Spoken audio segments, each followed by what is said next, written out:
आज बैरिस्टर गौहर ने इस बात को तस्लीम कर लिया। आज उन्होंने मीडिया के साथ बात करते हुए एक ज़बरदस्त यू टर्न लिया है। उन्होंने कहा कि 200 बंदे मिसिंग हैं। फ़र्क नज़र आया? जी हाँ हुज़ूर, मिसिंग है, 200 अफराद मिसिंग हैं और ये इसकी रिपोर्ट जो है वो बानी तहरीक इंसाफ को देंगे। उन्होंने कहा जी फरिश्ते जो हैं वो मुरतब कर ली हैं। अब ये बात तो हुकूमत भी मानती है कि गिरफ़्तार किया गया है और इनको किसी एक जगह नहीं रखा गया है। बहुत सारे लोग जो हैं उनको अदालतों में रोज़ाना की बुनियाद पर पेश किया जा रहा है, कभी 15, कभी 19, कभी 20। और वो जो प्रोपोगंडा था, वो प्रोपोगंडा जो लाशों को गिरने के हवाले से किया जा रहा था, इस्लामाबाद में किया जा रहा था, वो सारे का सारा ख़त्म हुआ। बिस्मिल्लाहिर्रहमानिर्रहीम, अस्सलाम वालेकुम। बोलते कालम के साथ मैं आमिर रज़ा ख़ान। और वही हुआ जिसका मैं बार बार आपसे ज़िक्र कर रहा था कि कोई इस्लामाबाद में गोली नहीं चली थी और कोई मरा नहीं था। आज बैरिस्टर गौहर ने इस बात को तस्लीम कर लिया। आज उन्होंने मीडिया के साथ बात करते हुए एक ज़बरदस्त यू टर्न लिया है और वो यू टर्न यूँ है कि उन्होंने कहा कि 200 बंदे मिसिंग हैं। फ़र्क नज़र आया? ये बात चली थी कि इस्लामाबाद में फायरिंग हुई और उसके नतीजे में किसी ने कहा 600, किसी ने कहा 800, एक ने 2000 का फ़िगर दे दिया। फिर ये बात चलते चलते 200 तक आई, 200 से 150 तक आई, 150 से 100 तक गई, 100 से 50 तक गई। और फिर एक टीवी प्रोग्राम में बैठकर बैरिस्टर गौहर ने कहा कि 2 लोग अपनी जान से गए थे, जिनके मैं जनाजे भी शायद उन्होंने कुछ इस तरह की बात की, जनाजे भी पढ़े थे। अब वो आप कार के ये कह रहे हैं कि 200 अफराद मिसिंग हैं।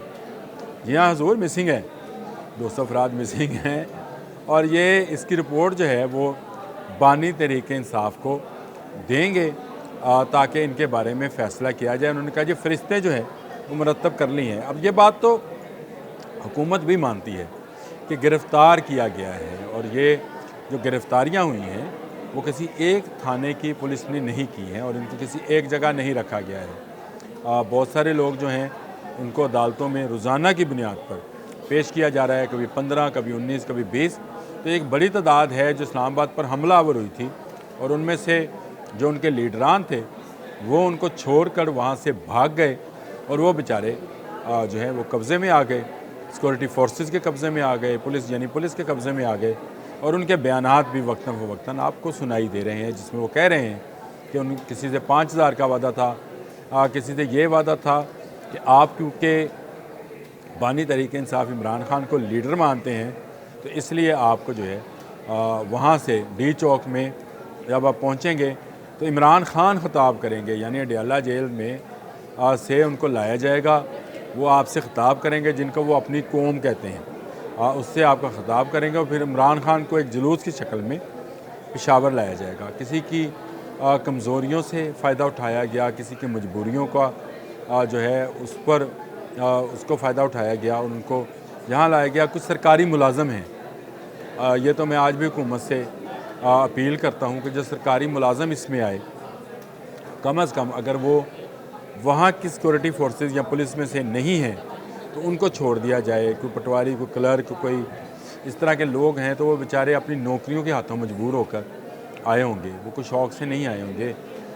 सरकार जो भी हो, चाहे खैबर पख्तूनख्वा की हो, चाहे पंजाब की हो, सिंध की हो, तो ऐसे मौके पर सरकारी मुलाजमीन को धमकाया जाता है कि आपका फ़लाँ एक्ट लग जाएगा।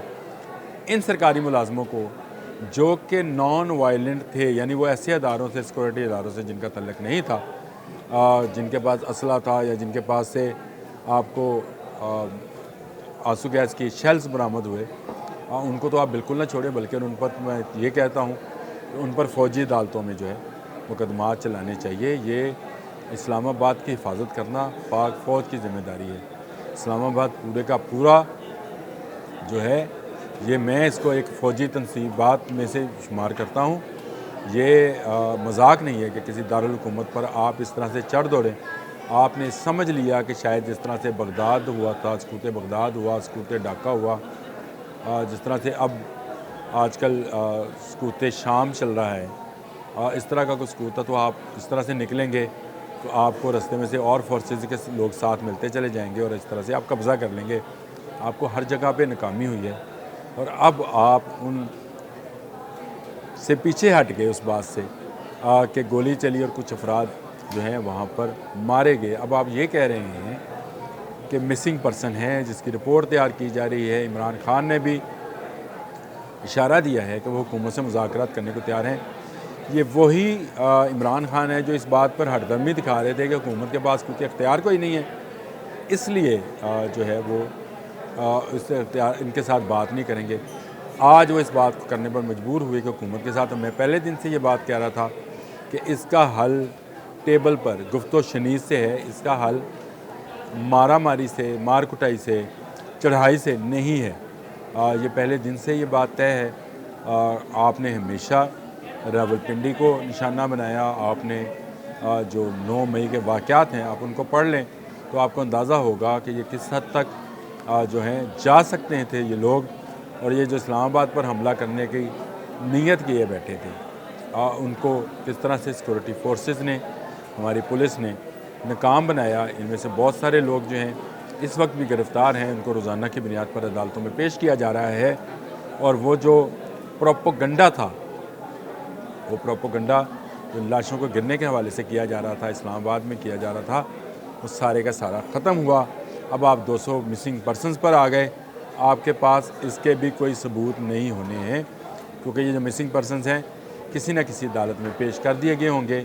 आप बैरिस्टर गौहर जो इस वक्त चेयरमैन हैं, आप इमरान खान को अगर बचाना चाहते हैं तो उनको ये मशवरा दें कि वो हुकूमत के साथ मुस्बत रहकर मुज़ाकरात करें, धमकी लगाकर नहीं। इलेक्शंस अपने वक्त पर होंगे। किसी मारी से, किसी पिंकी पीरनी की क़यादत करने से, जुलूस की क़यादत करने से या गंडापुर की बरकों से इलेक्शन होने वाले नहीं हैं। हुकूमत बहुत मजबूत है और हुकूमत हर वो काम करना जानती है जिसका अंदाज़ा शायद आपको नहीं है। अब हुकूमत सीख गई है कि बलवाइयों के साथ, इस्लामाबाद पर हमलावर होने वालों के साथ कैसे निपटना चाहिए। आज के लिए इतना ही। अल्लाह हाफ़िज़।